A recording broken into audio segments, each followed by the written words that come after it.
আচ্ছা, the year before last অর্থাৎ গত বছরের আগের বছর। ইয়ার বিফোর লাস্ট বলতে বোঝাচ্ছে গত বছরের আগের বছর।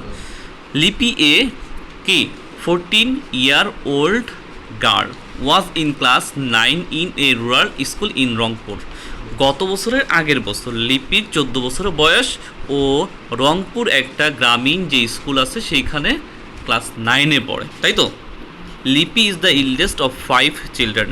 লিপির তখন দেখো লিপি 5, দেখো কথাটা এখানে, লিপি is the eldest of 5 children মানে 5টা ভাই বোনের মধ্যে লিপি হলো সব থেকে কি বড়। 3 daughters and 2 sons, এখানে 3টা মেয়ে আর 2টা ছেলে, তাই তো। ইল্ডেস্ট বোঝাচ্ছে কি জানো, সবচেয়ে বড়। Their father is a day, তার বাবা একজন ডে লেবার ওয়ার্কিং, মানে তার বাবা একজন দিন মজুরে, মানে দিনে কাজ করলে দিনে টাকা পাবে, শেষ। Working on other people's land, অর্থাৎ তার বাবা দিন মজুর খাটে অন্যের জমিতে। অ্যান্ড এবং mother is a home maker, মা হলো কি একজন দিন মজুরে। And a part time worker, তোর ওর মা গৃহিণী এবং কি অন্যের বাড়িতে কি, হ্যাঁ অন্যের বাড়িতে কি কাজ করে, হ্যাঁ আদার্স পিপলস হোম, তার মা অন্যের বাড়িতে খণ্ডকালীন কাজ করেন। ডে লেবার মানে দিন মজুর, হোম মেকার মানে গৃহিণী, আর পার্ট টাইম ওয়ার্কার তো খণ্ডকালীন কর্মী। দ্য প্যারেন্টস কি particularly the mother found it কি really difficult to raise 5 children on the small income the father could earn. বাবার আয় দেখো, দ্য প্যারেন্টস বলছে এখানে, হ্যাঁ particularly the mother found it really difficult to raise 5 children on the small income the father could earn. বাবার যে অল্প টাকা ইনকাম হয়, কথা বোঝাতে পারছি, তার বাবার যে অল্প টাকা ইনকাম, আর 5টা ভাই বোন, তারা এই 5 ভাই বোনকে মানুষ করা বাবা মায়ের পক্ষে, বিশেষ করে মায়ের কাছে খুবই কঠিন হয়ে গেছে। বোঝনের কথা, বাবার ইনকাম অল্প, এই কারণে তাদের যে 5 ভাই বোন, এদের যে মানুষ করা লাগবে, পড়ালেখা করা লাগবে, অর্থাৎ খাওয়ায় পড়ায় বাঁচানো লাগবে, এই জন্য কি তার বাবার এই অল্প টাকায় তার মার জন্য কষ্ট হয়ে যায় ওদের চালানোর। বুঝাতে পারছি, এখানে রাইজ দিয়ে বোঝাচ্ছে প্রতিপালন করা। হ্যাঁ পারহ্যাপস দেখো, perhaps that is why Lipi's father wanted to marry her off. সম্ভবত, পারহ্যাপস দিয়ে সম্ভবত কি বোঝায়, সম্ভবত। That is why Lipi's father wanted to marry her off, সম্ভবত এই কারণে লিপির বাবা তাকে বিয়ে দিতে চেয়েছিলেন। মেরি অফ দ্য কি, মেরি অফ এর অর্থ বোঝাচ্ছে বিয়ে দেওয়া। But Lipi was not ready to accept her though, হ্যাঁ দেখো সিক্রেটলি, হ্যাঁ কিন্তু লিপি যদিও চুপে চুপে এটা মেনে নিতে রাজি ছিলেন না। আগে একটা সময় কি বাবা মার সামনে মেয়েরা কথা বলতো না। But Lipi was not ready, কিন্তু লিপি কি কোনোভাবে কি প্রস্তুত ছিল না টু অ্যাকসেপ্ট হার, বাবার এই কথাটা, এই বিয়ের প্রপোজালটা গ্রহণ করতে সে প্রস্তুত মানে রাজি না। দোর সিক্রেটলি মানে কি, কিন্তু লিপি যদিও চুপে চুপে এটি মেনে নিতে রাজি ছিল না। She wanted to pursue her education, সে তার পড়াশোনা চালিয়ে যেতে চেয়েছিল। পারসিউ মানে অনুসরণ করা অথবা চালিয়ে যাওয়া, এডুকেশন শিক্ষাটা চালিয়ে যেতে চেয়েছিল। Her mother stood by her, তার মা তার পাশে দাঁড়িয়েছিলেন, তার মা তার পাশে দাঁড়াইছিল। মারে বলছে আমি পড়ালেখা করতে চাই, বিয়ে শাদী করতে চাই না, তখন কি তার মা তাকে সাহায্য করছে, তাই তো। কথা না, স্টুড বাই মানে পাশে দাঁড়ানো। হোয়েন হার ফাদার, তার বাবা অ্যারেঞ্জড হার ম্যারেজ, যখন তার বাবা আয়োজন করে তার বিয়ের, উইথ তারা মিয়ার সাথে তার বাবা কি করে, যখন তার বাবা একই, দেখো আমি পুরোটা পড়ি, the only son of a farmer in the same village she became greatly upset. কথা বুঝো, when her father arranged her marriage with a তারা মিয়া, যখন তার বাবা একই গ্রামের কৃষকের একমাত্র ছেলে তারা মিয়ার সাথে তার বিয়ে ঠিক করলেন, তখন সে খুব মন খারাপ করলো। বুঝো, হয় যখন হার ফাদার তার বাবা অ্যারেঞ্জড আয়োজন করেছিল হার ম্যারেজ আর বিবাহ উইথ তারামিয়া, তারামিয়ার সাথে বিবাহ কি করেছিল? ঠিক করেছিল। দ্য অনলি অনসন অফ এ ফার্মার, একমাত্র কৃষকের একমাত্র ছেলে, ইন দ্য সেম ভিলেজ, ওরা যে গ্রামে বাস করে, কি এই কৃষক, এই কৃষকও কি একই গ্রামে বাস করে। শি বিকেম গ্রেটলি আপসেট, সে খুবই কি মন খারাপ করে বসে আছে। তারা মিয়া ওয়াজ এ উইডার, হ্যাঁ, and illiterate but well of, তারা মিয়া ছিল বিধবা, হ্যাঁ, অশিক্ষিত কিন্তু সচ্ছল। মানে কি এখানে তারা মিয়া বিধবা বলতে তার বউ মারা গেছে এরকম আর কি, হ্যাঁ, বিধবা পুরুষ, কথা বুঝাইতে পারছি? হ্যাঁ, ইলিটারেট মানে অশিক্ষিত, ইলিটারেট মানে কি অশিক্ষিত, ওয়েল অফ মানে কি সচ্ছল, মানে ধনী। ওয়েল অফ দিয়ে কি বোঝাচ্ছে? সচ্ছল অথবা কি ধনী। His father had a few কি acres of arable land and was influential, কথা না, ইনফ্লুয়েন্সিয়াল ইন দ্য ভিলেজ, তার বাবার কিছু একর চাষযোগ্য জমি ছিল। অ্যারাইভাল অর্থ কি জানো? চাষযোগ্য বোঝাচ্ছে, ল্যান্ড মানে জমি, ফি একর্স মানে কি কিছু একর জমি ছিল। হ্যাঁ, তার বাবার কিছু একর চাষযোগ্য অথবা উর্বর, যেটাই বললো চাষযোগ্য হবে এখানে, জমি ছিল কিন্তু, সরি, এবং তিনি গ্রামের প্রভাবশালী, হ্যাঁ, ইনফ্লুয়েন্সিয়াল অর্থাৎ তিনি গ্রামের প্রভাবশালী ছিলেন, তাই তো।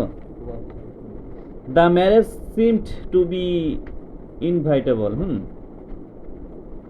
দেখো অনিবার্জন, তার বিয়েটা ছিল কি অবশ্যই অবশ্যই হবে, মনে হচ্ছিল তার বিয়ে না হয়ে যাওয়ার কথা না, হবেই। লিপি first talk with her classmates, অর্ধেক শেষ তো আমাদের। লিপি ফার্স্ট টক, লিপি প্রথমত কথা বললো উইথ হার ক্লাসমেটস, তার কি ক্লাসমেটসদের সাথে, অ্যান্ড দেন তারপরে উইথ দ্য হেড টিচারের সাথে, কার সাথে?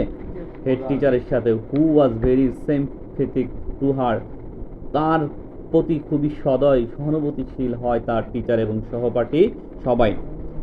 হি কল্ড এ মিটিং, সে একটা মিটিং ডাকে, অফ দ্য টিচার, তিনি স্কুলের শিক্ষক ও শিক্ষার্থীদের একটি সভা ডাকলেন। দেখো হেড টিচার কি করলো? He called a meeting, teacher কি করলো? মিটিং ডাকলো, অফ দ্য টিচার, কিসের? He called a meeting of the teachers, টিচারদের শিক্ষকদের নিয়ে একটা মিটিং ডাকলো, অ্যান্ড স্টুডেন্ট অফ দ্য, হ্যাঁ, স্কুল শিক্ষার্থীদের একটি সভা ডাকলেন, তাই তো। He also invited the school, তিনি কি করলো? ইনভাইটেড করলো স্কুল ম্যানেজিং কমিটি, যারা ম্যানেজ করে স্কুলের যে একটা কমিটি আছে না, এই কমিটির সদস্য সবাই ডাকলো, সবাইকে কি ডাকলো এই সভায় আর কি, এই মিটিংয়ে। And some respectable person of the village to attend the meeting, গ্রামের কিছু গণ্যমান্য ব্যক্তিকে সবাই উপস্থিত থাকতে আমন্ত্রণ জানানো হলো। দ্য হেড টিচার এক্সপ্লেইনড, বর্ণনা করলো, প্রধান শিক্ষক বর্ণনা করলো, ইন ডিটেল, কি বর্ণনা করলো মানে ডিটেলস মানে কি খোলা মেলা সব কিছু আলোচনা করলো, বিস্তারিত। এক্সপ্লেইন মানে কি বলো তো? ব্যাখ্যা দিল, যেটা বোঝাচ্ছে। এক্সপ্লেইনড ইন ডিটেলস, বিস্তারিতভাবে আলোচনা করলো। সিরিয়াস কনসিকুয়েন্স অর্থাৎ পরিণত নিয়ে, the world follow Lipi's marriage, প্রধান শিক্ষক, কনসিকুয়েন্স মানে পরিণতি, ফলে প্রধান শিক্ষক লিপির বিয়ের ফলে যে গুরুতর পরিণত হবে তা বিস্তারিত ব্যাখ্যা করলেন। She would be having children from very early age, কত 15-16, সে খুব কম বয়সে 15 অথবা 16 বছর বয়সে সন্তান নিতে শুরু করতো। হ্যাঁ, আর্লি এজ অল্প বয়স। It would create constant health hazard to her, এটা তার জন্য ক্রমাগত স্বাস্থ্য ঝুঁকি তৈরি করতো। হার এডুকেশন উড স্টপ, তার পড়াশোনা বন্ধ হয়ে যেত, তাই তো। ওয়ান টপ অফ অল, সবচেয়ে বড় কথা, হার ম্যারেজ, তার বিবাহ, against her will might shelter her future dream, সবচেয়ে বড় কথা, অন টপ অফ অল, সবার মানে সবচেয়ে বড় কথা হলো কি, তার বিবাহর বিরুদ্ধে, her will might shelter her future dream, তার ইচ্ছার বিরুদ্ধে, কথা বোঝো, তার ইচ্ছার বিরুদ্ধে বিয়ে তার ভবিষ্যতের স্বপ্ন ভেঙে দিতে পারে। বুঝাইতে পারছি? আসি। অ্যাট অন স্টেজ, এক পর্যায়ে তারা Mia's father's stood up and tried to, at on stage এখানে নাকি on top of all, at one stage, এক পর্যায়ে, তাই তো। তারা Mia's father stood up and tried to argue, তাই তো। এখানে বোঝাচ্ছে এক পর্যায়ে তারা মিয়ার, দেখো, এক পর্যায়ে তারা মিয়ার বাবা উঠে দাঁড়িয়ে তর্ক করতে লাগলেন। You are all making mistake, তোমরা সবাই ভুল করছো। হ্যাঁ, লিপি উড বি ভেরি হ্যাপি, লিপি, হ্যাঁ দেখো, লিপি উড বি ভেরি হ্যাপি, লিপি খুবই সুখী হবে। ইফ, যদি শি গট ম্যারিড উইথ তারা মিয়া, সে যদি তারা মিয়াকে বিয়ে করে তাহলে কি খুশি, সুখী হবে। শি উড হ্যাভ এভরিথিং, তার সব, শি উড হ্যাভ এভরিথিং, সে সব কিছুই পাবে, সে সব কিছু আছে আর কি। মানি, টাকা আছে, ক্লোথস আছে, হোম আছে, অ্যান্ড স্ট্যাটাস আছে ইন দ্য সোসাইটি, তার সব কিছু থাকতো, টাকা, কাপড়, বাড়ি, ঘর, সমাজের মধ্যে সবই পাবে। Why are you trying to deprive her of his opportunity, তোমরা কেন তাকে এই সুযোগ থেকে বঞ্চিত করতে চাইছো। ডিপ্রাইভ অর্থ কি, বঞ্চিত করা, অপরচুনিটি মানে সুযোগ, বুঝতে পারছি। বাট নো, কিন্তু না, the big majority who attend the meeting supported the head teacher, কিন্তু না, বিগ মেজরিটি, বেশিরভাগ মানুষ, সব থেকে বেশি মানুষ, এইখানের সবার মধ্যে সব থেকে বেশি মানুষ, এই হু অ্যাটেন্ড দ্য মিটিং, যারা এখানে উপস্থিত ছিল তার বেশিরভাগই মানুষ কী করলো, সাপোর্টেড দ্য টিচার, হেড টিচারকে কী করলো, সাপোর্ট করলো। কথা বুঝাইতে পারছি নাকি বুঝি নাই? But know the big majority, কিন্তু না, সবাই এখানে হু অ্যাটেন্ড দ্য মিটিং, এই মিটিংয়ে যারা উপস্থিত ছিল তার বেশিরভাগই সাপোর্টেড দ্য টিচার, টিচারকে সাপোর্ট করলো, তাই তো। Lipi's marriage was called off, লিপির বিয়ে বাতিল হয়ে গেল। এখানে কল্ড অফ অর্থ কি জানো, বাতিল করা। She is now studying at, দেখো, কারমাইকেল কলেজ রংপুর, সে এখন রংপুরের কারমাইকেল কলেজে পড়াশোনা করছে। স্টাডিং মানে কি, অধ্যয়নরত, মানে পড়ালেখা অবস্থায় আছে। আমরা পারবো?